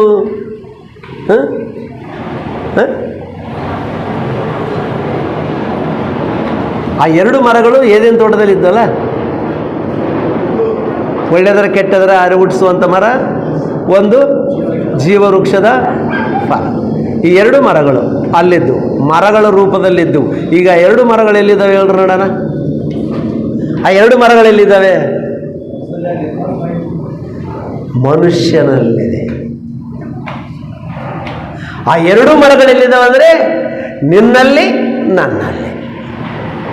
ಒಳ್ಳೆದರ ಕೆಟ್ಟದು ಹುಟ್ಟಿಸುವಂಥ ಆಲೋಚನೆ ಕೊಡುವಂಥ ಮರ ಎಲ್ಲಿದೆ ಅಂದರೆ ನಮ್ಮಲ್ಲೇ ದುಷ್ಟನ ರೂಪದಲ್ಲಿ ಇದೆ. ನಮ್ಮ ಮೆದುಳಿನ ತುಂಬಿದೆ ಅದು. ಯಾವಾಗ ನೋಡಿದ್ರೆ ಇವನು ಕೆಟ್ಟ ಆಲೋಚನೆಗಳು ಮಾಡ್ತಾ ಇದ್ದಾನೆ, ಕೆಟ್ಟ ಕ್ರಿಯೆಗಳನ್ನು ಮಾಡ್ತಾನೆ, ಕೆಟ್ಟ ಪಾಪವನ್ನು ಮಾಡ್ತಾನೆ ಅಂತಕ್ಕಂಥದ್ದನ್ನು ನಾವು ನೋಡ್ತಾ ಇದ್ದೀವಿ. ಆ ಮರ ಎಲ್ಲಿಗೆ ಬಂದಿದೆ ಅಂದರೆ ತೋಟದಲ್ಲಿ ಹೋಯ್ತು, ಏನೇನು ತೋಟದಲ್ಲಿ ಒಡ್ಕೊಂಡು ಹೋಯ್ತು. ಜಲಪ್ರಳಯ ಬಂದಾಗ ತೋಟದಲ್ಲಿ ಒಡ್ಕೊಂಡು ಹೋಗಿರ್ತಕ್ಕಂಥ ಮರ ನಮ್ಮಲ್ಲಿ ಬಂದು ಸೇರಿದೆ. ಯಾವಾಗ ನೋಡಿದ್ರೆ ಕೆಟ್ಟ ಆಲೋಚನೆಗಳಿಂದ ತುಂಬಿರ್ತಕ್ಕಂಥವನು ಇವನು. ಮತ್ತೆ ಜೀವವೃಕ್ಷ ಎಲ್ಲಿ ಹೋಯ್ತಂದ್ರೆ ಆ ಜೀವವೃಕ್ಷನೂ ಮನುಷ್ಯನಲ್ಲಿ ಬಂದು ಸೇರಿತು. ಕ್ರಿಸ್ತನ ಮೂಲಕ ನಿನ್ನಲ್ಲಿ ಬಂದು ಸೇರಿದೆ. ಜೀವವೃಕ್ಷ ಜೀವ ಕೊಡುವಂಥ ಫಲ. ಆ ವೃಕ್ಷ ಯಾರು ಅಂತ ನಾವು ಆಲೋಚನೆ ಮಾಡಿದಾಗ ಯೇಸು ಕ್ರಿಸ್ತನು. ಯಾರು? ಜೀವಫಲ ಯಾರು ಕೊಡ್ತಾರೆ? ಎಸ್. ಜೀವ ಎಲ್ಲಿದೆ ಅಂತ ಎಸ್. ಅದಕ್ಕೆ ನಾನೇ ಸತ್ಯವು ಮಾರ್ಗವು ಜೀವವಾಗಿದ್ದೇನೆ. ಜೀವವೃಕ್ಷದ ಫಲ ಈಗ ಎಲ್ಲಿದೆ ಹೇಳ್ರಿ? ನಿನ್ನಲ್ಲಿದೆ. ಜೀವವೃಕ್ಷದ ಫಲ ಅಂದ್ರೇನು? ವಾಕ್ಯ ಪ್ರಿಯರೇ. ವಾಕ್ಯ. ಆ ವಾಕ್ಯವೇ ನಾನು ಹೇಳುವಂಥ ಮಾತುಗಳು ನಿಮಗೆ ಜೀವವೂ. ಏನಾಗಿದೆ ನೋಡ್ರಿ ಒಂದ್ಸಲ 63ನೇ ವಚನ, ಯೋಹಾನನು ಬರೆದ ಸುವಾರ್ತೆ 6ನೇ ಅಧ್ಯಾಯ 63ನೇ ವಚನವನ್ನು ಓದ್ಕೊಳ್ಳೋಣ ಪ್ರಿಯರೇ. ಯೋಹಾನನು ಬರೆದ ಸುವಾರ್ತೆ 6ನೇ ಅಧ್ಯಾಯ 63ನೇ ವಚನ.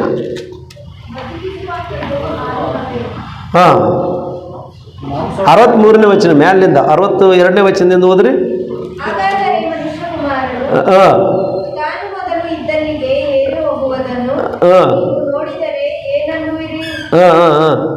ಬದುಕಿಸುವಂಥದ್ದು ಆತ್ಮವೇ, ಮಾಂಸವು ಯಾವುದಕ್ಕೂ ಬರುವುದಿಲ್ಲ. ನಾನು ನಿಮಗೆ ಹೇಳಿರುವ ಮಾತುಗಳೇ ಆತ್ಮವಾಗಿಯೂ ಜೀವವಾಗಿಯೂ ಅವೇ ಅಂತ ಹೇಳ್ತಾನೆ. ಆತ್ಮವಾಗಿ ಜೀವವಾಗಿದ್ದವಂತ. ಜೀವ ಫಲ ಯಾವಾಗಲೂ ನಮ್ಮಲ್ಲಿ ತುಂಬಿ ತುಳುಕುವಂಥದ್ದು ಯಾವುದಂದರೆ ದೇವರು ಹೇಳುವಂಥ ಮಾತುಗಳೇ ಜೀವ ವೃಕ್ಷದ ಹಣ್ಣಂತ ವಾಕ್ಯ ನಮಗೆ ಬೋಧಿಸ್ತಾ ಇದೆ. ದೇವರ ವಾಕ್ಯನೇ ಜೀವ ಕೊಡುವಂಥದ್ದಂತ. ಈ ಜೀವ 12 ತಿಂಗಳ ಫಲಗಳನ್ನು ಕೊಡುವಂಥದ್ದಾಗಿದೆ. ಇಲ್ಲಿ ಇರುವಂಥ ಜೀವವೃಕ್ಷದ ಹಣ್ಣು ವಾಕ್ಯವೆಂಬ ಜೀವವೃಕ್ಷ, ವಾಕ್ಯವೆಂಬ ಜೀವಫಲ, ಇದು 12 ತಿಂಗಳು ನಿನಗೆ ಬದುಕಿಸುವಂಥದ್ದಾಗಿದೆ. ನೀನು ಬದುಕಿರುವ ತನಕ ಬದುಕಿಸುವಂಥದ್ದಾಗಿದೆ ವಾಕ್ಯ ಪ್ರಿಯರೇ. ಹೌದಾ? ಈ ವಾಕ್ಯ ಎಲ್ಲಿದೆ ಅಂದರೆ ನಿನ್ನಲ್ಲೇ ಇದೆ. ಈ ಜೀವವೃಕ್ಷದ ಹಣ್ಣು ಎಲ್ಲಿದೆ ಅಂದರೆ ನಿನ್ನಲ್ಲೇ ಇದೆ. ಅದಕ್ಕೆ ಯೇಸು ಸ್ವಾಮಿ ಹೇಳ್ತಾನ 5ನೇ ಅಧ್ಯಾಯ 39ನೇ ವಚನದಲ್ಲಿ, ಇದೇ ಯೋಹಾನ ಬರೆದ ಸುವಾರ್ತೆ 5ನೇ ಅಧ್ಯಾಯ 37ನೇ ವಚನದಿಂದ ಓದ್ಕೊಳ್ಳೋಣ.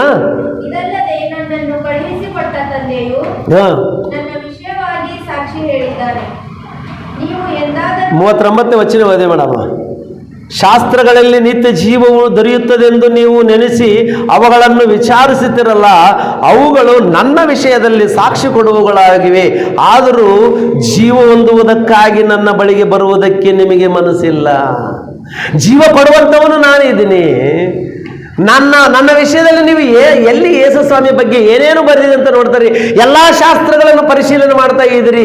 ಎಲ್ಲ ಧರ್ಮಶಾಸ್ತ್ರ ಗ್ರಂಥಗಳನ್ನು, ಪ್ರವಾದಿಗಳ ಗ್ರಂಥಗಳನ್ನು, ಕೀರ್ತನೆ ಗ್ರಂಥಗಳನ್ನು ಪರಿಶೀಲನೆ ಮಾಡ್ತೀರಿ. ಎಲ್ಲವೂ ನನ್ನ ವಿಷಯದಲ್ಲೇ ಮಾತಾಡ್ತಾ ಇದ್ದೇವೆ. ನಾನೇ ಜೀವದಾಯಕನು, ಜೀವ ಕೊಡುವಂಥವನಾಗಿದ್ದೇನೆ ಎಂಬುದಾಗಿ. ನನ್ನ ಮಾತುಗಳೇ ನಿಮಗೆ ಜೀವ ಕೊಡುವಂಥ ಜೀವವೃಕ್ಷದ ಫಲವಾಗಿದೆ ಎಂಬುದಾಗಿ ವಾಕ್ಯ ನಮಗೆ ಸ್ಪಷ್ಟವಾಗಿ ಹೇಳ್ತಾ ಇದೆ ಪ್ರಿಯರೇ.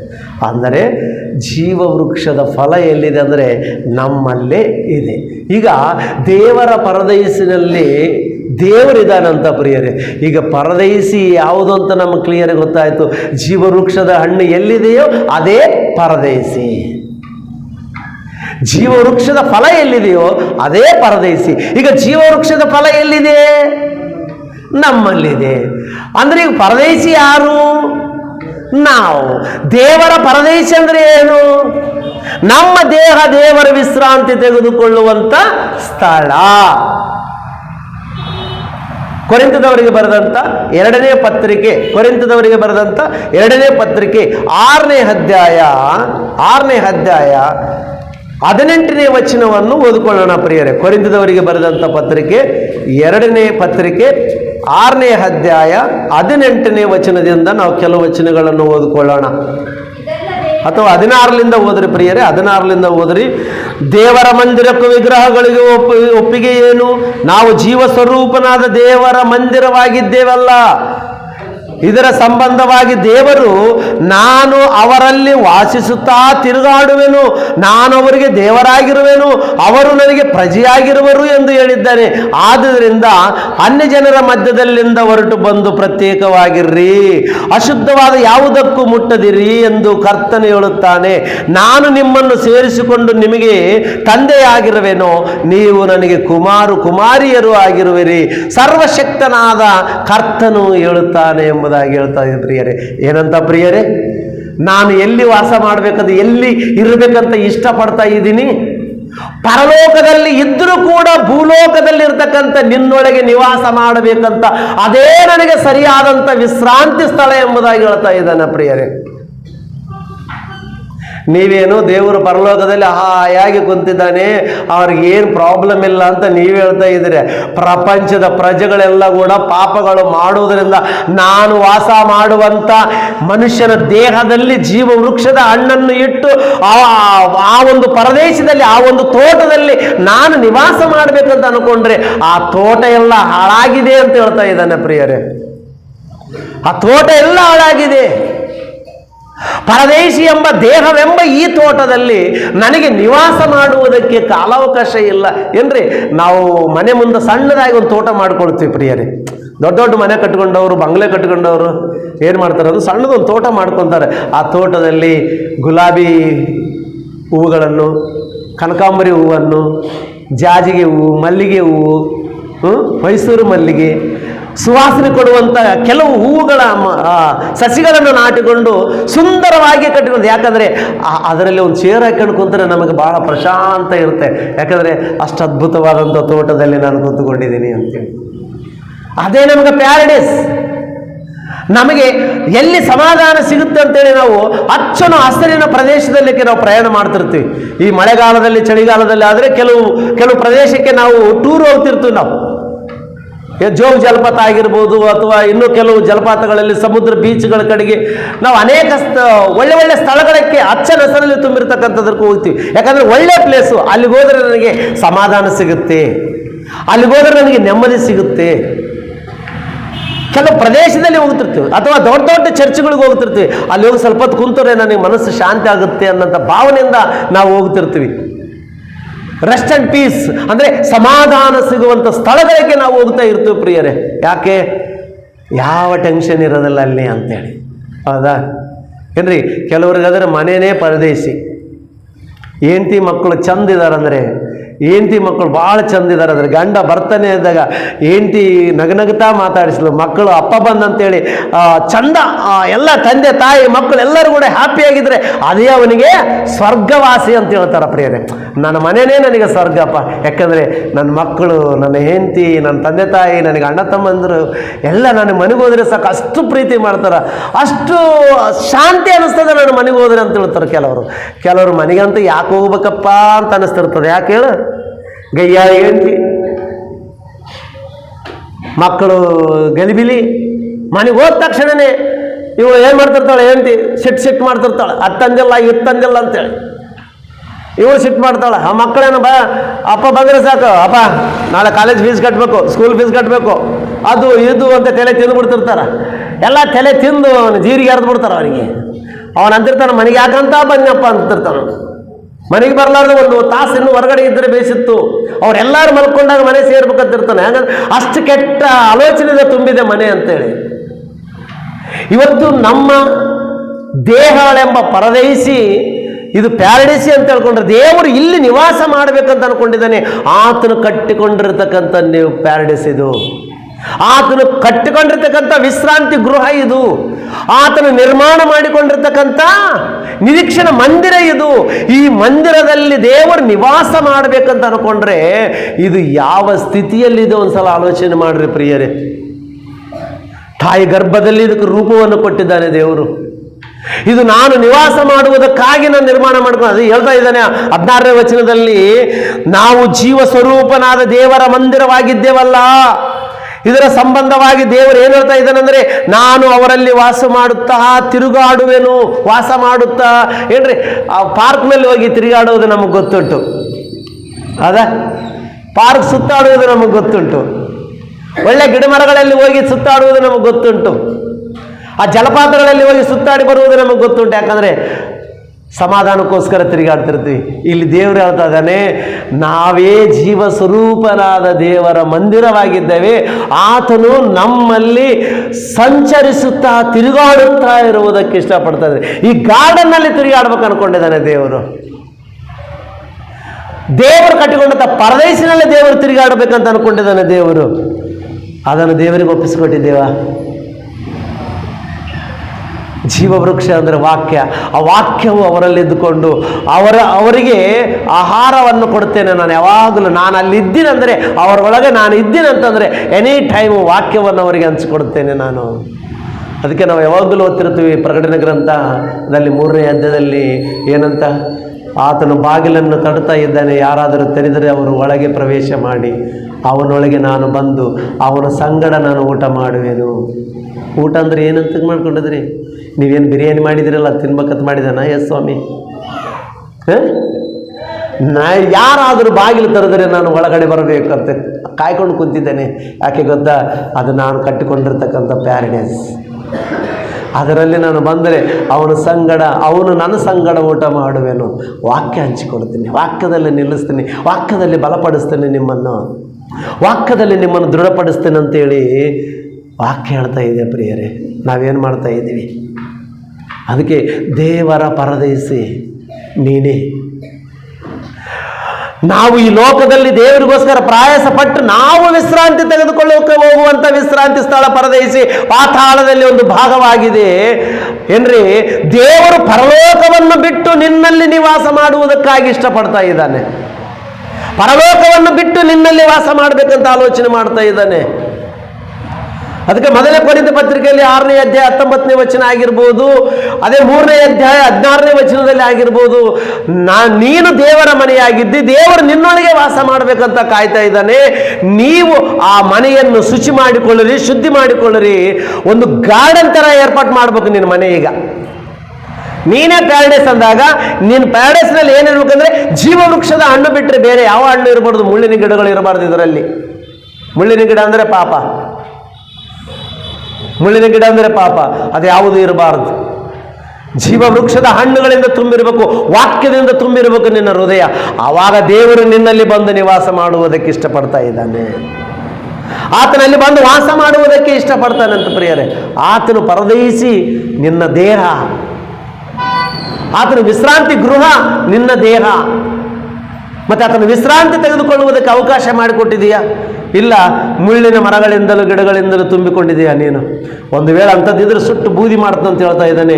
ಇಬ್ರಿದವರಿಗೆ ಬರೆದಂಥ ಪತ್ರಿಕೆ, ಇಬ್ರಿದವರಿಗೆ ಬರೆದಂಥ ಪತ್ರಿಕೆ 6ನೇ ಅಧ್ಯಾಯವನ್ನು ತೆಗೋಣ ಪ್ರಿಯರೇ. 4ನೇ ಅಧ್ಯಾಯ ಇರಬೇಕು. ಮುಗಿಸ್ತಾ ಇದ್ದೀನಿ ನಾನು ಈ ಪತ್ರಿಕೆ.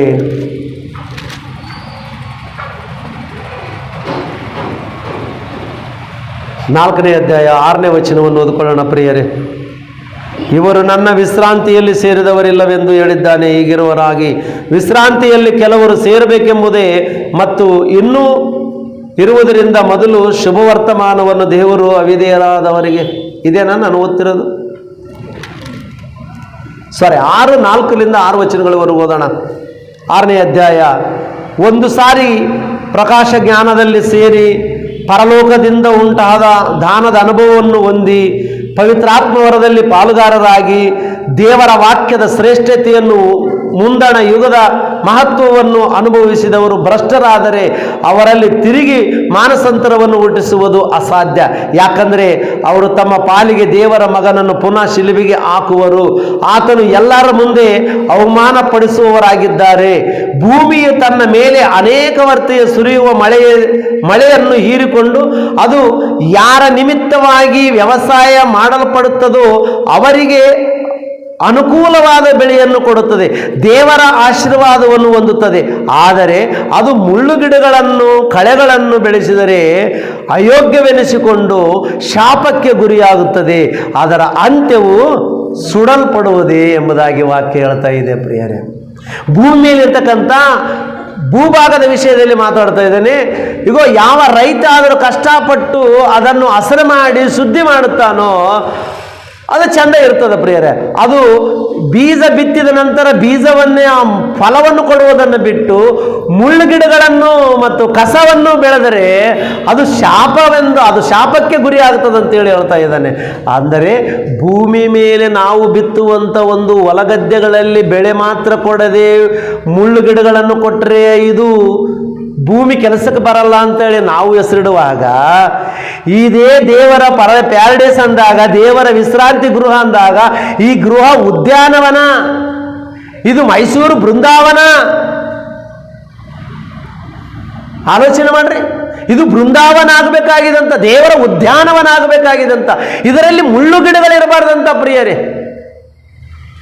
ದೇಹವೆಂಬ ಈ ಪ್ಯಾರಡೈಸ್ನಲ್ಲಿ ಮುಳ್ಳು ಗಿಡಗಳು ಅಂದರೆ ಕೆಟ್ಟ ಕೆಟ್ಟ ಆಲೋಚನೆಗಳು, ಪಾಪವು ಇದರಲ್ಲಿ ಇರಬಾರದಂತ ಪ್ರಿಯರೇ. ಇದು ಇರಲಿ, ಅದು ಇತ್ತು ಅಂತಂದರೆ ಇದು ಸುಡುವುದಕ್ಕೆ ಕೊಡುತ್ತಾನಂತ ಹೇಳ್ತಾನೆ. ಸುಡುವುದಕ್ಕೆ ಕೊಡುತ್ತಾನ ಅಂದರೆ ಬೆಂಕಿಗೆ ದೊಬ್ಬಲ್ಪಡುತ್ತಾನ ನಿನ್ನನ್ನು.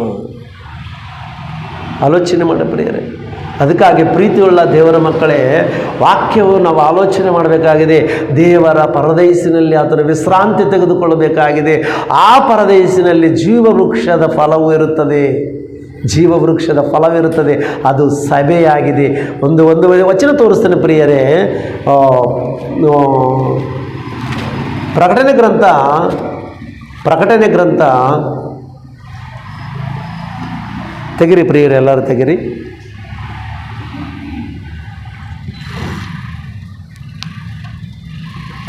ತೆಗೆದ್ರಿ 21ನೇ ಅಧ್ಯಾಯ 1ನೇ ವಚನದಿಂದ ಓದ್ರಿ.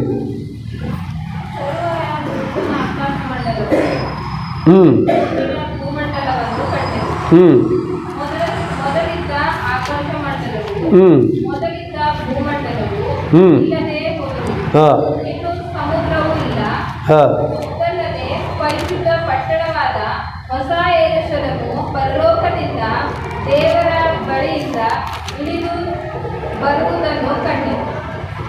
ಅದು ತನ್ನ ಗಂಡನಿಗೋಸ್ಕರ ಅಲಂಕೃತಳಾದ ಮೊದಲ ಗಿತ್ತಿಯಂತೆ ಶೃಂಗರಿಸಲ್ಪಟ್ಟಿತು.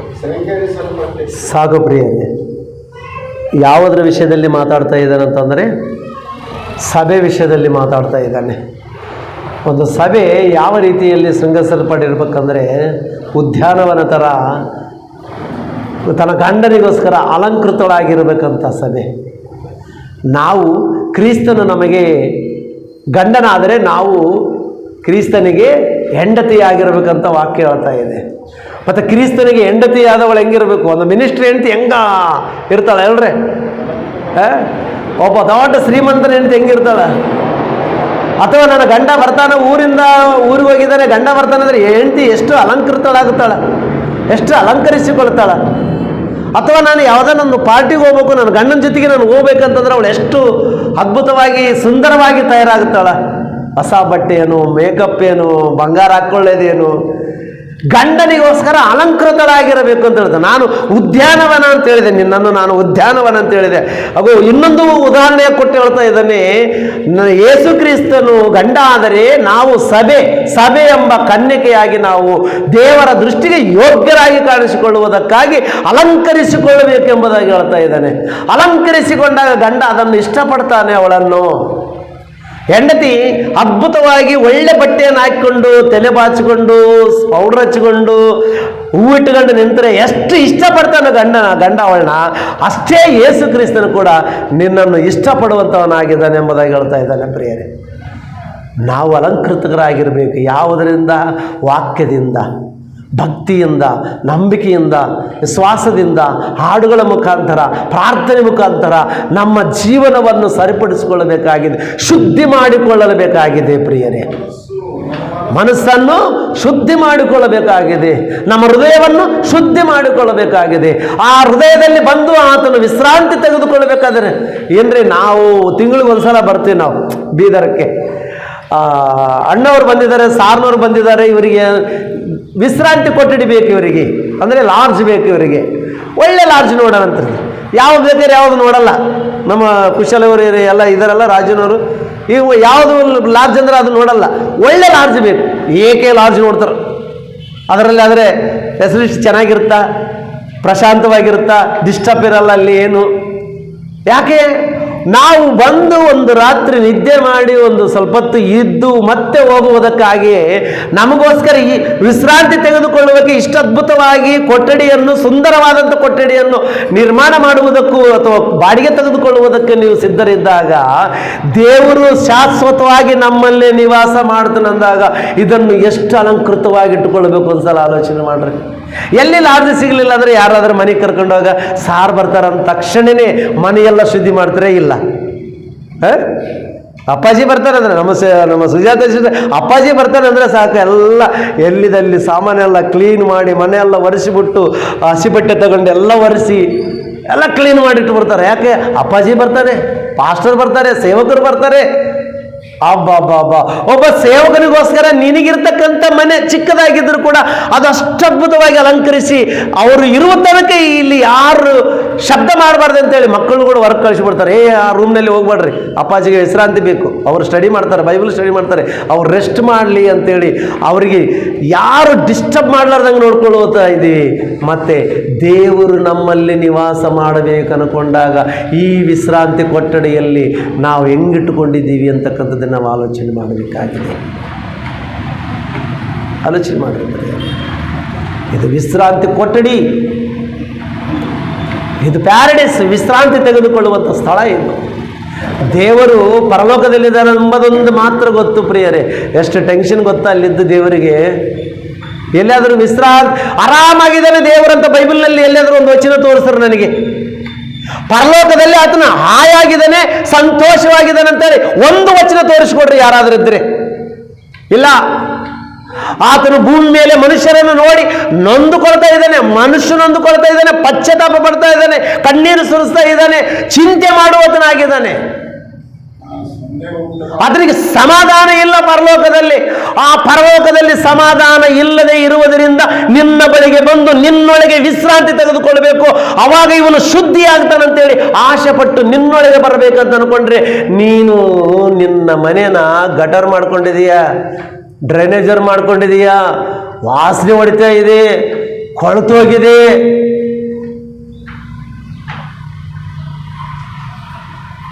ಎಲ್ಲಿದೆ ದೇವರಿಗೆ ವಿಶ್ರಾಂತಿ? ಎಲ್ಲಿದೆ ದೇವರಿಗೆ ನೆಮ್ಮದಿ? ಎಲ್ಲಿದೆ ದೇವರಿಗೆ ಪ್ರಶಾಂತವಾದಂಥ ಸ್ಥಳ? ಅದು ನೀನಾಗಿರ್ಬೇಕಂತ ದೇವರು ಆಶೆ ಪಡ್ತಾ ಇದ್ದಾನೆ. ನಿನ್ನಲ್ಲೇ ನನ್ನ ನಿವಾಸ, ನಿನ್ನಲ್ಲೇ ನಾನು ತಿರುಗಾಡ್ತೀನಿ, ನಿನ್ನಲ್ಲೇ ನಾನು ಇರ್ತೀನಿ, ನಿನ್ನೊಂದಿಗೆ ನಾನು ಇರಬೇಕಂತ ಆಸೆ ಪಟ್ಟಿದ್ದೇನೆ.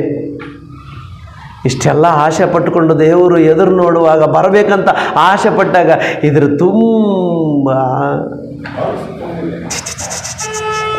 ಸಾರಿ ಹೇಳಿದರೆ ನಾನು ಹೇಳ್ಬಾರ್ದು, ಮನಸ್ಸು ತುಂಬಿದೆ ಪ್ರಿಯರೇ. ನಿಮ್ಮ ಮನೆಯೇ ಹೊಲಸು ತುಂಬಿದರೆ ನೀವು ಹೋಗೋದಕ್ಕೆ ಇಷ್ಟಪಡಲ್ಲ. ನಿಮ್ಮ ಮನೆ ಮುಂದೆ ಅಂಗಳ ಹೊಲಸು ತುಂಬಿದರೆ ಅಂಗಳದಲ್ಲಿ ತಿರುಗಾಡುವುದಕ್ಕೆ ನೀವು ಇಷ್ಟಪಡಲ್ಲ. ನೀವು ಹಾಕ್ಕೊಂಡಿರ್ತಕ್ಕ ಹೂ ಗಿಡ ಮರಗಳಲ್ಲಿ ಕಸ ತುಂಬಿದರೆ ಅದರಲ್ಲಿ ಕುಂದ್ರೋಕೆ ನಿಮಗೆ ಇಷ್ಟ ಇರಲ್ಲ. ನಿಮಗೆ ಇಷ್ಟ ಹೊಲಸಿದ್ರೆ ಇರೋದಕ್ಕೆ ನಿಮಗೆ ಇಷ್ಟ ಆಗೋದಲ್ಲ. ಅಂದಮೇಲೆ ದೇವರು ಪರಿಶುದ್ಧನು, ಪವಿತ್ರನು, ಪಾವನ ಮೂರ್ತಿ ಆಗಿರ್ತಕ್ಕಂಥ ದೇವರು ವಿಶ್ರಾಂತಿ ಪಡೆಯುವುದಕ್ಕಾಗಿ ನಿನ್ನ ಬಳಿಗೆ ಬಂದರೆ ಆ ವಿಶ್ರಾಂತಿ ಗೃಹವನ್ನು ಕೆಡಿಸಿಕೊಂಡು ಇವತ್ತು ಜೀವನ ಮಾಡ್ತಾ ಇದ್ದೀವಿ ನಾವು. ಅದರಲ್ಲಿ ನಿವಾಸ ಮಾಡಬೇಕಂತ ಇಷ್ಟಪಡ್ತಾ ಇದ್ದಾನೆ. ಅದಕ್ಕೆ ದೇವರ ಪರದೈಸಿ, ನೀನೇ ನಾನೇ ಶುಚಿ ಮಾಡಿಕೊಳ್ಳೋಣ, ಶುದ್ಧಿ ಮಾಡಿಕೊಳ್ಳೋಣ, ಪವಿತ್ರರಾಗೋಣ, ದೇವರಿಗೆ ಸ್ವಾಗತವನ್ನು ಬಯಸೋಣ.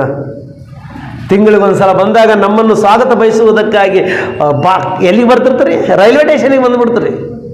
ನಾವು ಬಂದಾಗ ರೈಲ್ವೆ ಸ್ಟೇಷನಿಗೆ ಬರ್ತೀರಿ, ನಾವು ಹೋಗುವಾಗ ರೈಲ್ವೆ ಸ್ಟೇಷನಿಗೆ ಬಂದು ಟ್ರೈನ್ ಹತ್ತಿಸ್ತೀರಿ. ಅಪ್ಪ ಬಂದು ಹೋಗೋವರೆಗೆ ರೈಲ್ವೆ ಸ್ಟೇಷನ್ ಸುತ್ತಾನೆ ತಿರುಗಾಡ್ತಿರ್ತೀರಿ. ನೀವೆಲ್ಲರೂ ಆಲೋಚನೆ ಮಾಡ್ರಿ ಪ್ರಿಯರೇ. ದೇವರ ಪರದೇಶಿ ನಾವೇ ಅನ್ಕೊಂಡಾಗ ಆ ಪರದೇಶನ ಶುಚಿ ಮಾಡಿಕೊಳ್ಳಬೇಕು, ಶುದ್ಧಿ ಮಾಡಿಕೊಳ್ಳಬೇಕು, ಅದನ್ನು ಪವಿತ್ರವಾಗಿ ಕಾಪಾಡಿಕೊಳ್ಳಬೇಕಂತ ವಾಕ್ಯ ಹೇಳ್ತಾ ಇದೆ. ಪ್ರೀತಿಯುಳ್ಳಂಥ ದೇವರ ಮಕ್ಕಳು ಒಂದ್ಸಲ ಆಲೋಚನೆ ಮಾಡ್ರಿ. ನಾವು ದೇವರ ಆಲಯವಾಗಿದ್ದೀವಿ ಅಂತಕ್ಕಂಥದ್ದನ್ನು ಮರಿಬಾರದು. ದೇವರ ಆಲಯವು ನಾವೇ ಆಗಿದ್ದೀವಿ. ಆಲಯದಲ್ಲಿ ದೇವರು ವಾಸ ಮಾಡಬೇಕಂತ ಅನ್ಕೊಂಡಿದ್ದಾನೆ. ಆ ನಿವಾಸ ಶಾಶ್ವತವಾಗಿ, ಸ್ವಚ್ಛತವಾಗಿ, ಶುದ್ಧವಾಗಿ ಅದನ್ನು ಕಾಪಾಡಿಕೊಳ್ಳುವಂಥ ಜವಾಬ್ದಾರಿ ನಮ್ಮದು. ಒಂದು ಕೆಲಸ ಯಾರಿಗೆ ಕೊಟ್ಟಿದ್ದಾನೆ ಅಂದರೆ ನಮಗೆ ಕೊಟ್ಟಿದ್ದಾನೆ. ಅದನ್ನು ಕಾಪಾಡಿಕೊಳ್ಳಬೇಕಾಗಿದೆ ನಾವು. ಓಕೆನಾ ಪ್ರಿಯರೇ? ಆ ರೀತಿ ನಾವು ಕಾಪಾಡಿಕೊಳ್ಳೋಣ, ಶುಚಿ ಮಾಡಿಕೊಳ್ಳೋಣ, ಶುದ್ಧಿ ಮಾಡಿಕೊಳ್ಳೋಣ. ಯಾಕಂದರೆ ದೇವರು ಬಂದು ಇರಬೇಕಾದಂಥ ಕೊಠಡಿ ಅದು, ದೇವರು ನಿವಾಸ ಮಾಡುವಂಥ ಕೊಠಡಿ ಅದು. ನಾವು ಮನೆಯಲ್ಲೇ ನಮಗೆ ಬೆಡ್ರೂಮ್ ದೊಡ್ಡದು ಕಟ್ಕೊಂತೀವಿ, ಹಾಲ್ ದೊಡ್ಡದು ಕಟ್ತೀವಿ, ಕಿಚನ್ ರೂಮ್ ದೊಡ್ಡದು ಕಟ್ತೀವಿ. ಒಂದು ಸಣ್ಣದೊಂದು ಕೊಠಡಿ ದೇವರ ಮನೆ ಅಂತೇಳಿ ಕಟ್ಟಿಕೊಡ್ತಾರ, ಸಣ್ಣದೊಂದು ದೇವರ ಮನೆ ಅಂತ ಕಟ್ತಾರ. ಇದು ಯಾಕಂದರೆ ಇದು ದೇವರ ಮನೆ. ಅಂದರೆ ಇವರ ದೃಷ್ಟಿಗೆ ದೇವರು ಎಷ್ಟಿದ್ದಾನೆ ಅಂತಂದರೆ ಭಾಳ ಚಿಕ್ಕವನಾಗಿದ್ದಾನೆ ದೇವರು. ವಾಕ್ಯ ಹೇಳ್ತಾ ಇದೆ, ಆಕಾಶ ಮಹಾಕಾಶ ಇಡಿಸಲಾರದಷ್ಟು ಮಹತ್ತರವುಳ್ಳ ದೇವರು ಆತನು. ಆ ದೇವರು 6 ಅಡಿ ಎತ್ತರದಲ್ಲಿ ಇರ್ತಕ್ಕಂಥ ನಿನ್ನಲ್ಲಿ ವಾಸ ಮಾಡಬೇಕಂತ ಅನ್ಕೊಂಡು ನಿನ್ನ ಬಳಿಗೆ ಬಂದರೆ ನೀನೇನು ನನ್ನ ಬಳಿಗೆ ಬೇಡಪ್ಪ, ನನ್ನೊಳಗೆ ನೀನು ಇರಬೇಡಪ್ಪ, ಸಣ್ಣದೊಂದು ಮನೆಯಲ್ಲಿ ಒಂದು ಚಿಕ್ಕದೊಂದು ಗುಡಿ ಮಾಡಿರ್ತೀನಿ, ಆ ಗುಡಿಯಲ್ಲಿ ಕುಂದರು, ಇಲ್ಲ ಊರೊಳಗಡೆ ಒಂದು ಗುಡಿ ಮಾಡ್ತೀನಿ, ಆ ಗುಡಿಯಲ್ಲಿ ವಾಸ ಮಾಡಂತ ಹೇಳಿಕೆ ಇವತ್ತು ದೇವರನ್ನ ಎಲ್ಲೋ ಮೂಲೆಯಲ್ಲಿ ಬಿಸಾಕ್ತಾ ಇದೆ ಸಮಾಜ. ದೇವರಿಗೆ ಮರ್ಯಾದೆ ಇಲ್ವಾ? ದೇವರಿಗೆ ಗೌರವ ಇಲ್ವಾ? ದೇವರಿಗೆ ಮಹತ್ವ ಇಲ್ವಾ? ದೇವರಿಗೆ ಯಾವ ಸ್ಥಾನ ಕೊಟ್ಟು ನೀನು ಇವತ್ತು ಆಲೋಚನೆ ಮಾಡ್ತಾ ಇದೀಯ, ಮಾತಾಡ್ತಾ ಇದೀಯ ನೀನು? ದೇವರಿಗೆ ನಿನ್ನ ಹೃದಯದಲ್ಲಿ ಸ್ಥಾನ ಕೊಡು. ಆತನು ಎಷ್ಟೆತ್ತರವಾಗಿ ಆಳವಾಗಿದ್ದಾನಂತೇಳಿ ನಿನಗೆ ಗೊತ್ತಾಗುತ್ತೆ. ಆತನ ಮಹತ್ವ ಗೊತ್ತಾಗುತ್ತೆ ನಿನಗೆ. ಆತನ ಪರಾಕ್ರಮ ಏನೆಂಬುದು ಗೊತ್ತಾಗುತ್ತೆ. ಮೊದಲು ಆತನಿಗೆ ಮೊದಲನೇ ಸ್ಥಾನವನ್ನು ಕೊಟ್ಟು ನಿನ್ನ ಪ್ಯಾರಡೈಸ್ನಲ್ಲಿ ದೇವರಿಗೆ ಸ್ಥಳವನ್ನು ಕೊಟ್ಟು ವಿಶ್ರಾಂತಿ ಕೊಡು. ಆತನಿಗೆ ಪ್ರಯಾಸ ಪಟ್ಟಿದ್ದಾನೆ, ಕಷ್ಟಪಟ್ಟಿದ್ದಾನೆ ದೇವರು. ನಿನಗೋಸ್ಕರ ವಿಶ್ರಾಂತಿ ಕೊಠಡಿಯಲ್ಲಿ ವಿಶ್ರಾಂತಿ ಕೊಡುವುದಕ್ಕೆ ಅವಕಾಶ ಮಾಡಿಕೊಡು. ಇನ್ನು ಮುಂದೆ ಹೆಚ್ಚಿನ ವಾಕ್ಯಗಳನ್ನು ರಾಮು ಬ್ರದರ್ ಅವರು ಹೇಳ್ತಾರೆ. ವಾಕ್ಯವನ್ನು ಇಲ್ಲಿಗೆ ಮುಗಿಸ್ತೀನಿ. ಅಷ್ಟು ಸಮಯ ಭಾಳ ಆಯಿತು. ದೇವರ ಮಾತುಗಳಿಂದ ನಿಮ್ಮೆಲ್ಲರನ್ನು ಆಶೀರ್ವದಿಸಲಿ. ಪ್ರಾರ್ಥನೆ ಮಾಡಿಕೊಳ್ಳೋಣ. ಪರಮ ಪ್ರೀತಿಯುಳ್ಳ ಪರಲೋಕದಲ್ಲಿರುವ ನಮ್ಮ ತಂದೆಯಾದ ದೇವರೇ, ನಿನಗೆ ವಂದನೆಗಳು, ಸ್ತೋತ್ರಗಳಪ್ಪ. ಕೂಡಿ ಬಂದಂಥ ಎಲ್ಲರನ್ನೂ ಆಶೀರ್ವದಿಸಲಿ. ನಾನು ಹೇಳಿರ್ತಕ್ಕಂಥ ಮಾತುಗಳು ಎಲ್ಲರಿಗೆ ಅರ್ಥ ಆಗಿದೆ ಅಂತ ನಾನು ಭಾವಿಸ್ತಾ ಇದ್ದೇನೆ. ಅರ್ಥ ಆದರೆ ತಮ್ಮ ಹೃದಯಗಳನ್ನು ಶುಚಿ ಮಾಡಿಕೊಂಡು ನಿನಗೆ ಸಂಪೂರ್ಣವಾಗಿ ಸಮರ್ಪಿಸಿಕೊಳ್ಳುವಂಥ ಭಾಗ್ಯ ಪ್ರತಿಯೊಬ್ಬರಿಗೆ ಅನುಗ್ರಹಿಸ್ತದೆ. ಮುಂದಿನ ಭಾಗವನ್ನು ವಾಕ್ಯ ಹೇಳುವಂಥ ನಿನ್ನ ದಾಸನನ್ನು ಜ್ಞಾಪಕ ಮಾಡಿಕೊಂಡು ಆತನಿಗೆ ನಿನ್ನ ಸಮಯೋಚಿತವಾದಂಥ ಜ್ಞಾನವನ್ನು ಕೊಟ್ಟು ಇನ್ನೂ ಹೆಚ್ಚಿನ